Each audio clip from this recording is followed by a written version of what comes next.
હતા જનક રાજાથી કે તમે કેમ જનક રાજા આવે પછી જ આ કથા ચાલુ કરો છો, અમે બધા નથી આવતા તો તમે તોય કથા તો ચાલુ કરી જ દો છો.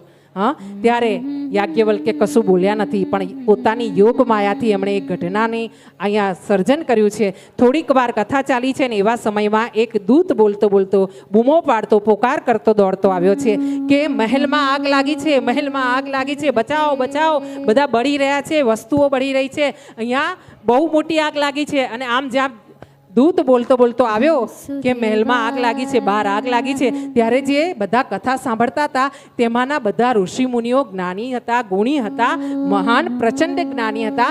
તે બધા ઉઠીને આગ ઓલવવા માટે દોડ્યા છે. પણ જનક રાજા ચૂપચાપ ત્યાં બેઠા છે અને કથા સાંભળી રહ્યા છે. થોડો વખત પછી બધા કથામાં પાછા આવ્યા છે. આગ યોગ માયાને દ્વારા અહીંયા આગ કરવામાં આવી હતી, આગને પ્રગટ કરવામાં આવી હતી, એટલે આગ એની જાતે જ ઓલવાઈ ગઈ છે અને બધા પાછા આવીને પોતાના સ્થાને બેઠા છે. ત્યારે યાજ્ઞવલ્ક ઋષિએ બધાની સામે જોયું છે અને પછી જનક રાજાની સામે જોયું છે અને એમને પ્રશ્ન પૂછ્યો છે કે તમે બધા દોડ્યા, મહેલમાં આગ લાગી હતી, જનક રાજાના મહેલમાં આગ લાગી હતી, બધાએ કીધું કે મહેલમાં આગ લાગી છે, બધું બળી રહ્યું છે, તો તમે બધા દોડ્યા પણ જનક રાજા કેમ ના દોડ્યા? જનક રાજાએ કીધું છે મારું છે શું, મારે લઈ જવાનું છે શું?